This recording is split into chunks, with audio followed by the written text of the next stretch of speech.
Hey guys, welcome to Wintuition, MTG. We are the Sixth Sense of EDH. We are bringing you our first ever set review. We are doing a top 10 for the Lost Caverns of Ixalan.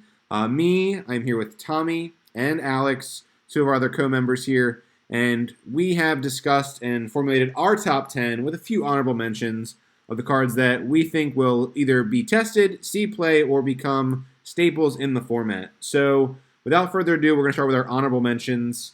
Our first one is Bardon Dpresido, and it is a 2-drop legendary creature vampire knight, costs 1 white, 1 black, and it reads, sacrifice another creature or artifact, put a 1/1 counter on Bardon Dpresido, and it is a 2/1.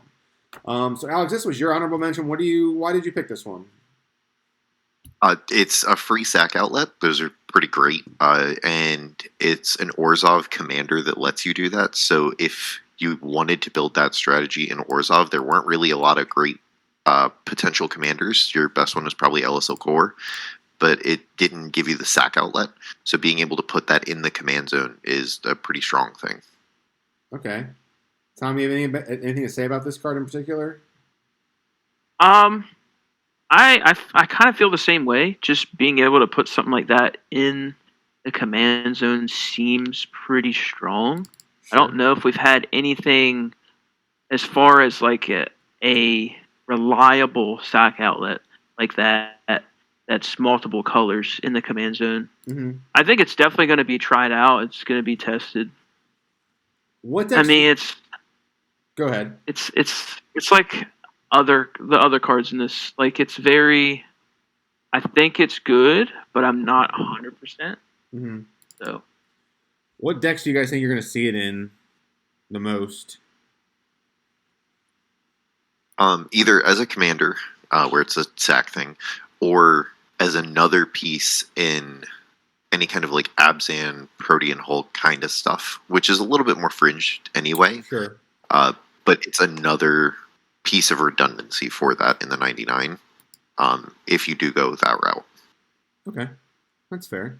Moving on to our next honorable mention. This was my take. This is the one that didn't make the cut on our list, but that is Brass's Tunnel Grinder.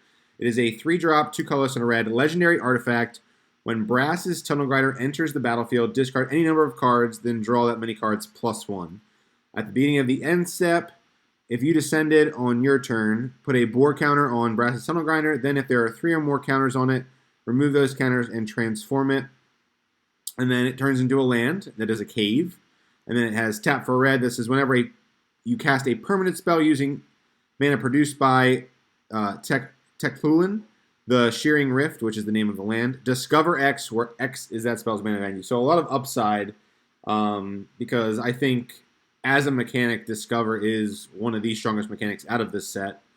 And I think also just the front face, being able to grab this with an Engineer, putting it in your graveyard, and then bringing it in to fill your hand again, or even sacrifice it, bring it back, and loop it, has a lot of potential. As far as decks that have gone, I'm not quite sure. I just like this card for for both sides. I mean, the value you can get off the front plus the absurd amount of value you can get on the back, it's just really good. So, anything you guys want to add to Brass's Tunnel Grinder? I feel like like the first part of the card definitely seems like something you want to see on the card. Like it feels good to read it, but I don't know, like it's not like a wheel where you can have like the wheel in your hand and one other card and fill your hand back up. Like you have to already have a hand. Yeah. You have to want to dip the whole hand. So I don't know necessarily. I mean, it's definitely worth a try. Mm-hmm. It definitely seems good if you can loop it. You have a bunch of cards in hand. You can keep like going and going. I mean, in the bore counter thing, like flipping it and discovering just seemed. I mean, Discover's just really bonkers. Mm-hmm. It's currently taking over Pioneer as we speak. Yeah. Fair enough. Next up is your honorable mention, Tommy, and that is Permission Denied. Permission Denied reads, for those who don't know, it's cost 1 white and a blue. It is an instant, counter target non-creature spell. Your opponents can't cast non-creature spells this turn. Nevertheless, Tommy, why do you think Permission Denied since it didn't make the list, obviously, why do you think it deserves to be in the honorable mention? I mainly just think it should be there just on the fact that it's going to be tested pretty significantly. Like, it just says what cEDH players want to see on cards. Correct. Like, counter a spell and your opponents can't cast spells.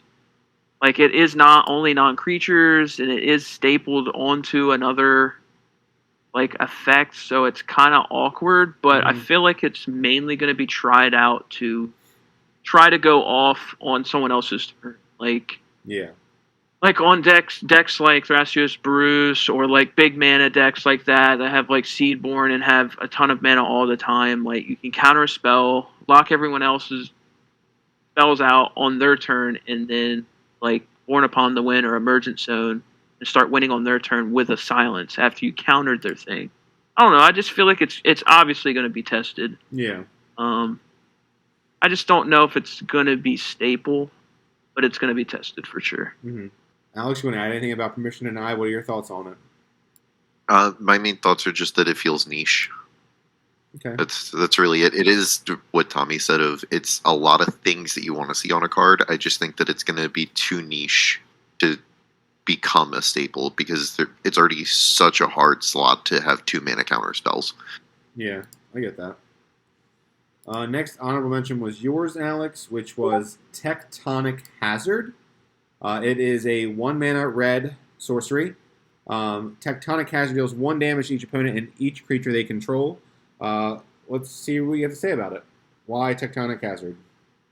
So the main reason that I put it as an honorable mention is because Obnixilis, it just is a card that does everything Obnixilis wants to do. Yeah, that's fair. 100%. So we're going to move into the top 10 now, since we went over our honorable mentions. So starting out at number 10, OHare Oxal Deepest Might. 2 colorless and 2 red mana, legendary creature god. It has trample, it is a 4/4 body, and it reads, when a red source you control would deal an amount of non-combat damage less than an Oxal's power to an opponent, that source deals damage equal to OHare Oxal's power instead. And then it says, whenever OHare Oxal dies, return it to the battlefield tapped and transformed under its owner's control. And it flips into a land called Temple of Power. It taps for a red. It also has an activated ability for 2 colorless and a red. Tap it. Transform Temple of Power. Activate only if red sources you control deal 4 or more non-combat damage this turn and only as a sorcery. So this is a way of getting your commander back even if he does get removed. Which will be very simple since you are essentially that is our goal, is dealing non-combat damage with this deck. And I think this commander really makes attrition viable in the cEDH format, which I'm pretty excited about. I'm not going to lie. I'm a red player at heart. I think it's definitely very strong, especially at face value, because you get to run all of the more stacks pieces. So you have mana barbs. You can run just a bunch of pingers. That there are plenty of pingers that when you ever cast a non-creature spell, it deals 1 damage. And then you can also just buff OHare Oxal, the Deepest Might, to make him, double his power to 8, and then it could just become backbreaking. And I think this build, you don't necessarily... You could go 2 routes. You could go more of a Storm-based, or you could go, which I think is the proper route, is the more of a Prison deck, where you're running more stacks, Magus of the Moon, Blood Moon, some hate pieces like Grafdiggers, things like that. To stop your other opponents. But yeah, I definitely think I will be building this at least at face value for a high power commander deck, maybe cEDH, and just test the waters and see how he does. Does anyone else have anything to say? I know I have a lot to say about this one, so anyone else want to add anything? Tommy, I know you're not super aboard, but... I mean, I obviously think the commander is great. Like, it seems very powerful. I just don't know if like a burn style deck is going to work. Yeah. Obviously, I am more than happy to be proven wrong. Yeah. Because I think different diversity in the whole cEDH as a whole is great for the game. Yeah. I just don't know if burn is just... I don't know if it's possible. I don't know if it's good enough, but I'm excited to see how you do with it. That's for sure. Yeah, I'm excited for sure. Alex, anything you want to add before we move on to number 9? So, I also think that this would be best as like a mono red prison kind of build, and it also ties in with the honorable mention of Tectonic Hazard. Very true. And I think that it'll probably be something that's built in a similar way to Obnixilis. Sure. And I think it doesn't have like a ton of legs as like a high end deck, but it could definitely be like a fringe deck. But a lot of decks tend to start fringe that then get more support later. Sure. Yeah. So I think it has potential. I definitely think it's a definitely not a top tier deck by any means. I think it definitely is more on the fringe side of things. I think we'll definitely see it being played in cEDH. I definitely think it won't be, like I said, a top tier deck, but I think it'll definitely see play. Moving on, we'll move on to number 9, which, Alex, I'm going to let you talk about this one first, but I'm going to read it. It's called Dusk Rose Reliquary. It is a 1-mana, 1-drop white artifact that has, as an additional cost to cast this spell, sacrifice an artifact or creature. It has Ward 2. When Dusk Rose Reliquary enters the battlefield, exile target artifact or creature and opponent controls until Dusk Rose Reliquary leaves the battlefield. So, Alex, I'm going to let you take this one. I know this was on your list. So what do you have to say about it? So, Portable Hole is already a really solid card. It sees play in like Timid Jessica decks, some of your lower color white decks, like Oswald, and ones that also just play him in the 99. It's a really solid piece of removal, although it's limited to sorcery speed. And Dusk Rose Reliquary is, in many ways, just a better Portable Hole. It has the downside of you have to sacrifice an artifact or creature, but it has Ward 2 and it doesn't have the limitations on what it can hit as far as mana value. So it's more diverse, harder to get rid of, outside of like an overloaded Psych Rift or something. I definitely think Ward as in general has been getting printed on a lot of different cards, and I definitely think that it is a very powerful mechanic for sure. What do you hit with this? Like, what decks do you see it in? What do you think you're going to be hitting with it? Like, usually, I've never played Portable Hole, so I'm just kind of curious. So, Portable Hole has the restriction of it has to be something 2 or less. Okay. Whereas this doesn't have that restriction, so you can use this on whatever you want. But Portable Hole tends to get used on any kind of low count stacks piece that is stopping you from being able to go off. Gotcha. Or if someone has a low count commander. Whereas this, you can hit any of those things. Sure. Plus, since it is exiled, it still is able to hit things like the One Ring.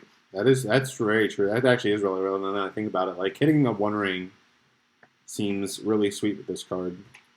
Yeah, you can hit commanders, you can hit One Ring. Anything with indestructible doesn't matter because it's exile. I mean, it definitely makes sense. I mean, I know like people are playing Resculpt because of One Ring, so this definitely makes sense for a white slot for a white deck. If you're trying to get rid of One Ring. Sorcery speed instead of instant. Yeah, it's 1 mana instead of 2. Yeah, that's true. And does have that drawback of sacrificing an artifact or creature, but I feel like it's not necessarily as relevant. But sacrifice a treasure, especially because Bargain has shown to be so good on cards like Beseech the Mirror. It's really not that big of a downside. Tell me, what do you got to say? Anything else? Anything you want to add to Dusk Rose, about Dusk Rose? I mean, I 100% agree. I mean, if Portable Hole is already seeing play in a few decks, I feel like most of the time you have something you could stack to this, and just being able to hit more things is always valuable. Yeah. So I think it will see play. Sweet. All right, moving on to number 8. That was our number 9. Helping Hand. It is a sorcery 1-drop white spell. It says return target creature with mana value 3 or less from your graveyard to the battlefield tapped. So white mana unearth, right? I mean, that seems pretty good. Alex, this was also on your list. Give me some more intel on it. Why Helping Hand? Why did it make our list? So, Unearth already sees a fair amount of play. This lets you have that effect in decks that want to be able to recur things, like your Docksides or whatever that has already been put into your graveyard. Because Dockside's one of your main targets. Even though this is white and Dockside's red, you're probably playing it in a shell like a Mardu, and it gives you redundancy on that Unearth effect. And you don't really care about the downside of it coming in tapped for the most part, because the things you're doing with it are usually ETBs or some kind of activated ability. Yeah. That it doesn't really care about it being tapped or not. Sure. And if Unearth is generally a good enough card, this is giving more decks access to that effect. Yeah. I can see that. Kind of other decks besides Mardu. Like, I guess you could do, like, what's another, I guess, Timnatana, maybe? I mean, I'm not even necessarily looking at decks it goes in. I mean, I feel like it's... I just feel like it's very good. Yeah. Like everyone, obviously the first thing you think of is Dockside, but I mean, you can also, I mean, you're in white, getting back your Abolisher that got sniped by a Bowmaster, or, you know, it entering tap does not matter. Correct. I mean, you could even get back... You could get Ranger Captain of Eos. Ranger Captain back as the ETB and a Silence. I mean, there's just plenty of things. Like, I mean, even if you, like, play... You could even, like, say you have a line of, like, you play a Gilded Drake. Someone kills your Gilded Drake, or you kill your own Gilded Drake. It goes to your yard. You recur it back. Yeah. Like, take something else. It's just... It's very good for 1 mana. I mean... Yeah. Only way this could be better if it was an instant. That would just be busted at that rate. But yeah, for sure. They can't give white all the good cards. They just can't be like, oh, we're gonna make white insane. We're gonna slowly give it better stuff. You know, I'm trying to think what was the last good white card we got. There's a lot. There is a lot. I feel like we got a lot. Like, white has just become getting better and better. I feel like white has gotten a lot of recursion lately. Yeah. All right. Well, with that being said, let's move on to number 7. Chimo. I probably pronounced that wrong. Chimo, the Inner Sun. It is a 6 mana legendary artifact. It is just generic mana, which is pretty relevant. Spells you control can't be countered. That right there, that line of text really seals the deal, I think. I mean, that's enough said. Like, as Magic players, we don't want our spells to be countered. And that just makes it so. But then it adds gravy on top of those potatoes of what this card is. And that is, at the beginning of your unstep, Discover 5. And we've already said it, Discover is a very powerful mechanic from Lost Caverns. And it just reads, I'll just read it to you. It says, exile cards from the top of your library until you exile a non-land card with mana value 5 or less. Cast it without paying its mana cost, or put it into your hand. Put the rest on the bottom in a random order. So, like, obviously, this being way better than Cascade, because it can get around a Draenith Magistrate. You can just put it in your hand if you don't want to, or it makes flipping into a counterspell, like a pact or something like that, where you're forced to cast it. Where you're like, you know what, I'm going to actually put that in my hand and save it for a rainy day. Save it for another time when it's going to come in handy, which I think is really strong. Yeah, like the floor of Discover is draw a card. Yeah, basically. Mm-hmm. Like, that's the floor, and that's just good. Correct. And the higher that Discover number goes up, the higher the ceiling, right? Like, also, real quick, it's not even draw, so it doesn't trigger Bowmaster or Shieldred. That is true. It's put to hand. Yeah, that is just put to hand. That's even true, better. Yeah. I mean, I feel like the main deck that this is going to see the most play in is Magda, for sure. I mean, I would love, again, this is very old. It's definitely an outdated deck, but Duretti, the 4-mana red Planeswalker that is like a recursion piece. Like, I wish, like, does Duretti start to become viable now because we're getting all of these really good artifacts? Probably not, but, like, maybe it could be seen as fringe play, like having stuff being not countered as strong. I know it's his list is more of a stacks list. The Magda obviously, and also is the first one that comes for decks like Magda, you can just stumble into a win with this. Yeah, your stuff can't be countered, and the Discover can just hit a thing that lets you win. Correct. Just right there. Yeah, I guess also Urza could play this too, which would be insane. And, like, the beginning of your end step, like, the Discover 5, like, that's already good. Mm-hmm. But, like, it also just can't be countered. Correct. Yeah. So, like, a free 5 mana spell, I mean, it's not always going to be 5 mana, Correct. obviously. But, like, every turn, every one of your end steps, like, yes, it has to sit. Yes, it has to, you know what I mean? But, Yeah. like, I mean, it seems good. I also, on, like, Devil's Advocate, if you're not cheating it into play, this is not happening. No. I agree. And, like, even if you do hard cast it, like you seeing multiple discovers, like, I don't know if it sits around that long. It has no, like, I don't know. It just seems like maybe if you're trying to hard cast it, that's not the way to go. Correct. If you're cheating this out, like, turn 2, I mean, it's bonkers. Yeah. But other than that, I don't know if this is, like, slotted in a random deck and hope it sticks. Does stuff. Yeah. Yeah, it's definitely a card that you try and cheat into play, because otherwise, if you're just casting this, it's going to be a magnet for removal, because every piece of removal in the format hits it pretty much. Correct. Counter magic. Mm-hmm. No one's going to let something that says that, I'm not going to get countered, sit on the battlefield forever. Yeah. And if they have a chance get to the battlefield. Yeah, if they have a chance to counter it on the stack, then they will. But it's just such a powerful effect that if you can cheat it in with something like a Magda, then it's not quite an I win the game. Yeah. But you're going to be sitting pretty. Very true. Moving on then to number 6 on our list, we have Malcolm Alluring Scoundrel. It is a 2-drop, 1 colorless and a blue, legendary creature, Siren Pirate. It is a 2/1 body with flash and flying. Whenever Malcolm Alluring Scoundrel deals combat damage to a player, put a chorus counter on it. Draw a card, then discard a card. If there are 4 or more chorus counters on Malcolm, you may cast the discarded card without paying its mana cost.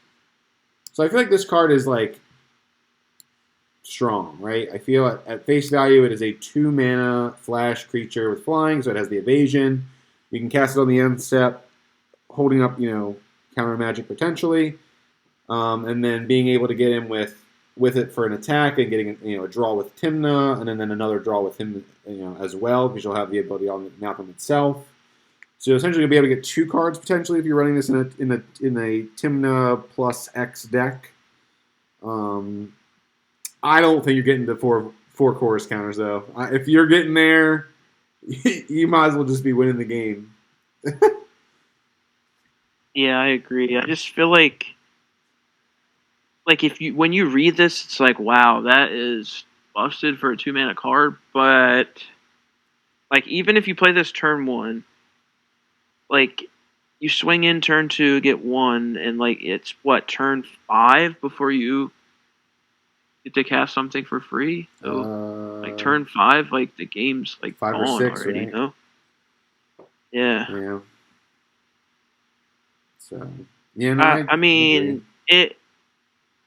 I mean, the looting is good. Like, I feel like this maybe goes, like, right into, like, Malcolm Timna. Mm-hmm. I would agree to that. It's a flash flying pirate that's relevant in that deck.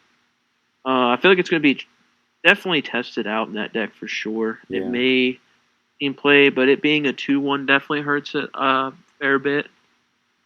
I mean, there are still decks running Fairy Mastermind and Blue Farm. I personally don't think this replaces Fairy Mastermind because, and Alex said this when we were discussing our lineup, was it does 2 different things. And I just think that it may be tested, but I don't think it's going to stick in like a Blue Farm deck. Yeah, I see what you're saying with the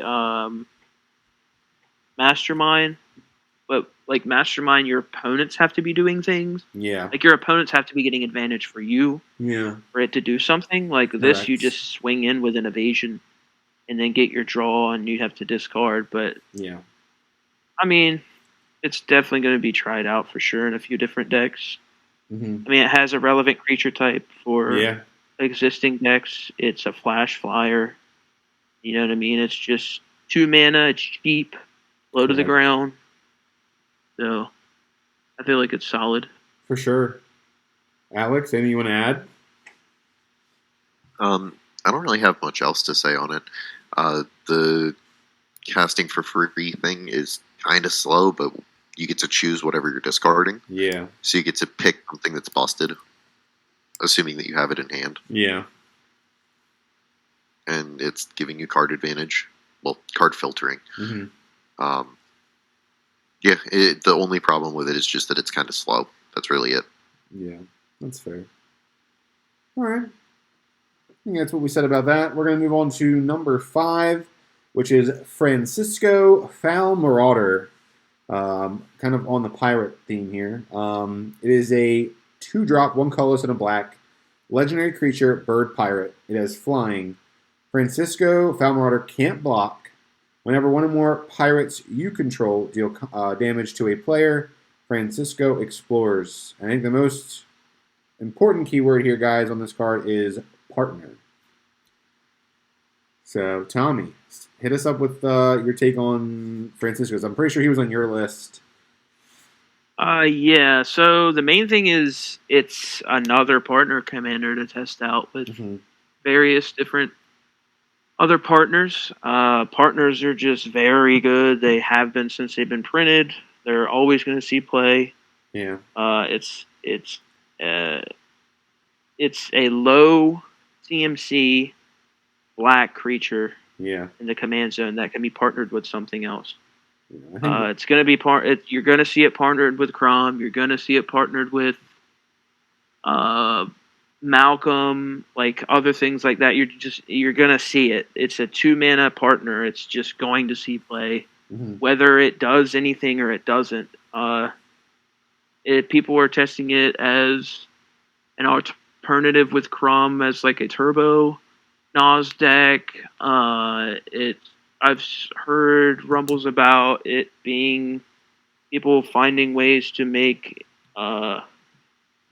it go infinite with like Walking Ballista and stuff with the Explorer. It's definitely going to be tested significantly. There's already discords. There's already people trying to break it, finding the best partner to pair it with that makes the most sense. Yeah.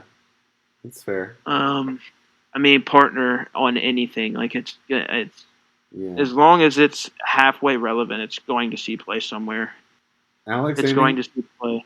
Sorry, Alex. Anything on Francisco you want to bring up before we move on to number 4? Not really. Okay, that's fair. No, I mean, moving on to number 4, it is Tishana's Tidebender, 2 colorless and a blue for a 3/2. Merfolk Wizard has flash. And then the text here, it's a little interesting. So it reads, when Tishana's Tidebender enters the battlefield, counter up to 1 target activated or triggered ability. If an ability of an artifact, creature, or planeswalker is countered this way, that permanent loses all abilities for as long as Tishana's Tidebender remains on the battlefield. So, who wants to start talking about this card? Sure, I'll go first. So, this card is when you read it for the first time, it's like, man, that sounds so good. That is like gas. But as you like look at the card, it's 3 mana. It's a creature, which is good. Yeah. Flash, which is good. It like countering activated or triggered abilities sounds so good in cEDH. There's so many cards that either get you to the win or just straight up win the game with an activated ability or a triggered ability. Sure. So immediately catches the eye. It's like, wow, that sounds great. Like, soon as you read it.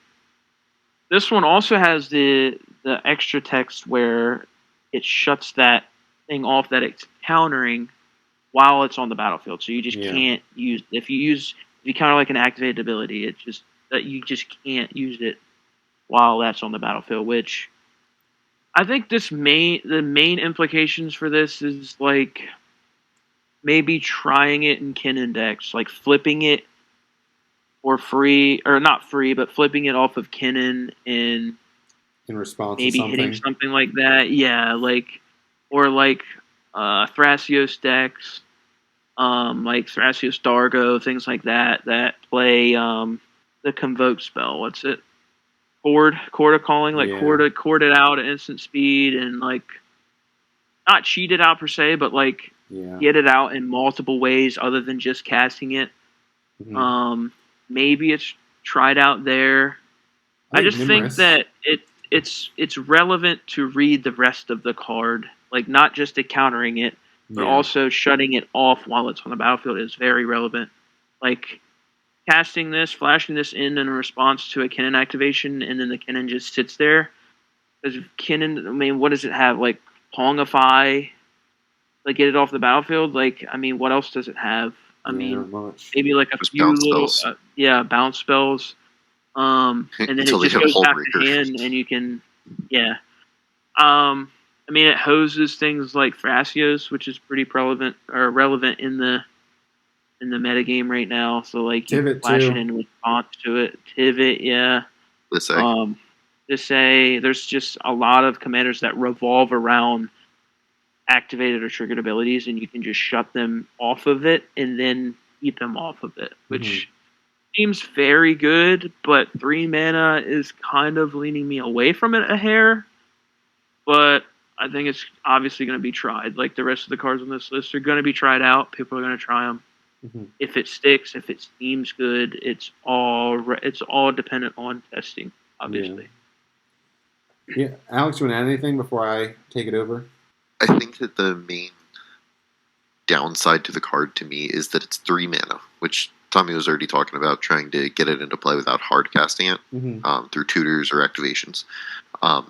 Just if you can't do that, holding up 3 mana to maybe do something can feel bad.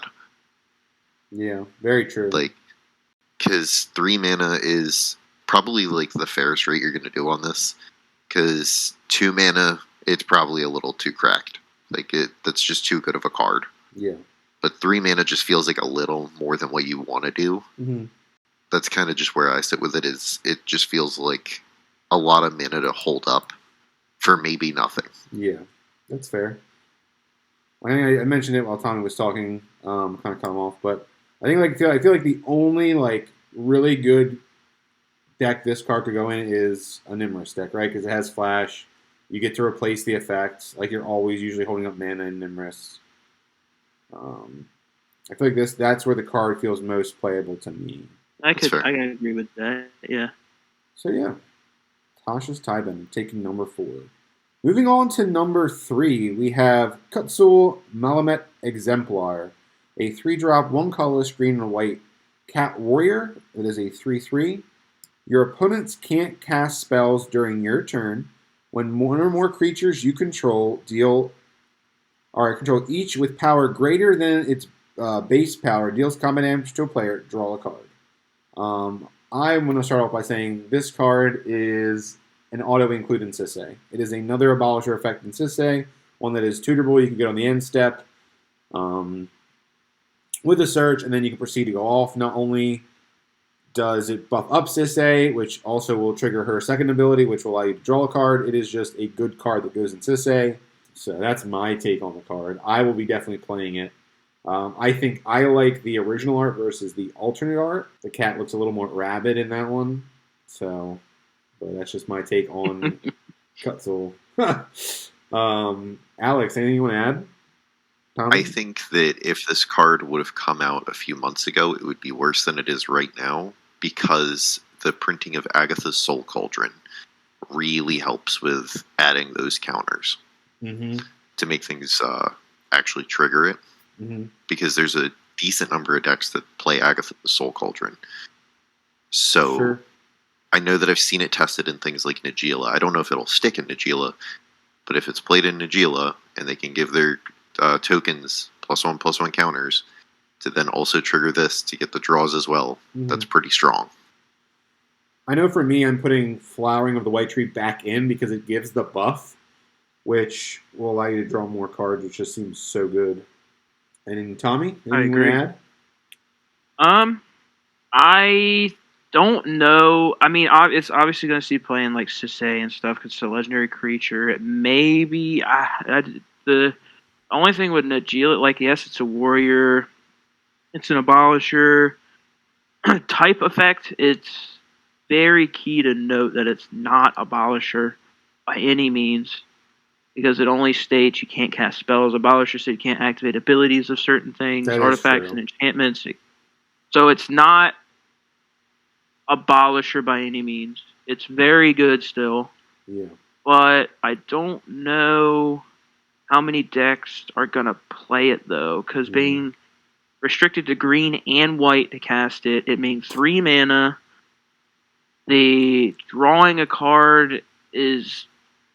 I don't know how relevant that's going to be. Yeah. I mean, the Soul Cauldron is, I guess, something you could add, but I don't know. I mean, having both at the same time, I don't know how many times you're going to have that. Yeah. I definitely think it's definitely good. Mm-hmm. I don't know how good, though. That's where I'm at with a lot of these cards. Mm-hmm. They're good, but I don't know how good. Mm-hmm. Because, I want to play Abolisher over this every single time. I want to play Silence over this every single time. Yeah. I want to play Ranger Captain over this every single time. Yeah. And I don't know, it being 2 colors and 3 mana, I don't know how much play it's going to see. Other than the obvious Sisse, because it's legendary, and a couple other things like we mentioned. I definitely think this set, while it has a fair amount of, playable cEDH cards, and I think it's been said by other content creators as well, is that these cards are more for the niche decks, right? The the tier 2 fringe decks. Yeah, I know one card we didn't even make our honorable mentions, which I just realized now, but the Wandering Throne. I saw that see play in a Yuriko deck at Pittsburgh, and it did work. Roaming Throne, never mind. Roaming Throne, not Wandering Throne. What am I thinking? But they just fit into those style decks. There's no one card that goes into every top tier deck. It's very specific or niche. So I definitely agree with you on that. Anything else before we move on to number 2, boys? No. All right, our number 2, we decided on Kite Arsonist, a 3-drop, 2 colorless, and a blue human pirate 2/3 that has flying in Ward 1. When Kite Arsonist enters the battlefield, for each player, choose up to one other target artifact or creature that player controls. For as long as Kite Arsonist remains on the battlefield, those chosen permanents become treasure artifacts with tap, sacrifice this artifact, add 1 mana of any color, and loses all other abilities. Alex, take it away with this one. It's a flying Ward 1 pirate, which already does a lot for Malcolm decks and Tymna decks. It's harder to remove because of the ward. It has a really nice ETB where you get to basically remove 3 pieces because it's just treasure tokens. They're removed. Yeah. So 3 removal for 3 mana on a body that's harder to counter in the first place. Correct.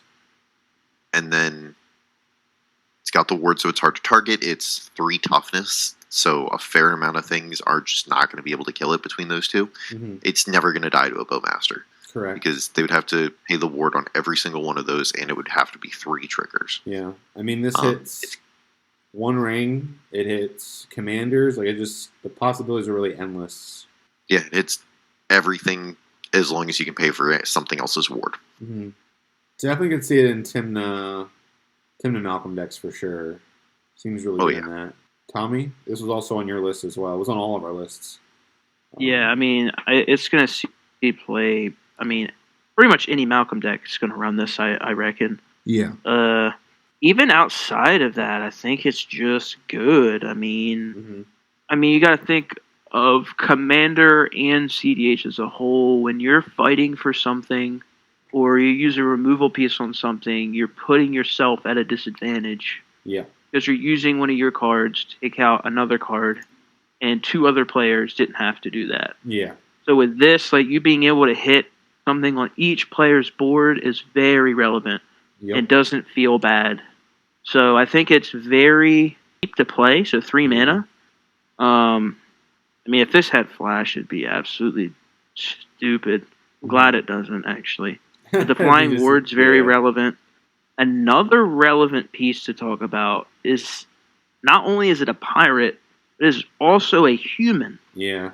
which a lot of decks are leaning into the cavern, Very and a true. lot of decks that are leaving in the cavern are naming human Yeah, for various reasons. So that's also pretty a relevant. very relevant thing to bring up. Yeah, it also hits I mean, I just something for us too, right? It says player, so we can actually target something on our board that if we want like it to be an artifact, we need that extra mana. It's not terrible. yeah, it can like turn on an opal that's been dead for Correct. you, or like a mana vault that's just sitting there damaging you. You know what I mean? Yeah. Like, If you're gonna die to a One Ring trigger. Yeah, you can snipe your own One Ring. Yeah. correct. I mean, just like hitting someone's commander seems, especially a lot of the decks now are like revolve around their commanders, like say like Obnixilis, or I mean, I guess Atraxa Kinnan. kind of seems good for them because they can sack it for a mana, it goes back to the command zone. But like Kinnan. decks like that, Kinnan, Magda, like it turns into a treasure, but like that doesn't matter at that point. Yeah. With it gone, but I think it's very good. All right, moving on to our number 1 pick. This was on all of our lists as well. Dauntless Dismantler, coming in at number 1. It is a 2-drop generic and a white human artificer. Artifacts your opponent's control enter the battlefield tapped. XX and a white activate ability with a comma. Sacrifice Dauntless Dismantler. Destroy each artifact with mana value X. It is a 1/4. Alex, start us off with this one. So, Blind Obedience is one of the best hate pieces in the format right now. This does the part of Blind Obedience that you care about most on a body, meaning it's harder to counter. So it can still, it's easier to remove once it's on board than Blind Obedience, but it's harder to get countered. Yeah. So that's already incredibly relevant. Like what Tommy was saying earlier, it's a human. That's a very relevant creature type, especially in decks like Winota, where this can be played. It's a hate piece on a human that you can flip. Then you have its ability, which you can just pay a single white mana into and destroy all artifacts that are 0. So everyone's fast mana is just gone. It gets rid of all their treasures, everything. Or if you want to save up, you can hit some bigger things. But that's the main thing that you want to get rid of. For one white mana, now no one has fast mana, that's big. I agree. Yeah, for sure. It's a 1/4. That's a big toughness. That is a big butt. You're absolutely correct.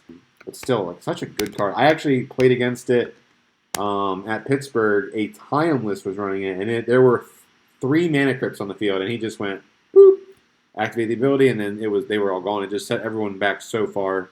I think this card's going to see, maybe the most play in the format. I think there's obviously other factors. Yeah. But I think this, if you're playing Blind Obedience, you just play this either with it or just over it. In replace, yeah. In my personal opinion. I think there's a couple decks where you don't do that. Like, I wouldn't do that in Atraxa. But, like, pretty much every other deck, yeah. Yeah. Yeah, unless you're actively, like, unless one of your, like, niche ways to win the game is, like, through the extort some way, obviously you keep it, but I think, like, 8 to 9 times out of 10, you just want to play the Dauntless over it, so I think it's absolutely going to see play. Like, it just being a creature, it being a human, it being able to wipe. Like, not only can you wipe, like, little cost artifacts. Like, if you really wanted to, you could pay into it and hit higher things. Which I don't know how often you're going to do that, but it's there. It's by hands down the best card in the set. I think. I know it's not even a rare or a mythic. It's an uncommon. A lot of these cards are uncommon that are just gas. Also, with that, with this card, you can do the sacrifice at instant speed, so you can do it whenever. Yeah. Also, it's all artifacts, so artifact creatures still get hit too. Yeah. Which can also be big. Yeah, that is relevant. Definitely a good set for sure. I know I enjoyed it during pre-release. It was great to do a sealed event with it. So before we wrap up our first ever set review video of the Lost Caverns of Ixalan, it is time for Nathan's pick. And Nathan is our first ever honorary member of the Wintuition family, and he just tells us his favorite card from the set. And his pick this time is Izaquith, Firstborn of Yashath. Thanks, Nathan, for your pick. We can't wait to see the next one. So on that note, it is time to wrap up our first ever set review video. Thank you guys for watching. Please let us know in the comments below how we did on our first ever set review. Do you think our list was good? Was it mid? Or were we missing some stuff? We'd love to hear your feedback, and we can't wait to bring you guys more content. And don't forget to make sure you hit that like and subscribe button. It really does help support our channel. Thanks again, guys, for watching, and we'll see you next time on Wintuition MTG, the Sixth Sense of EDH.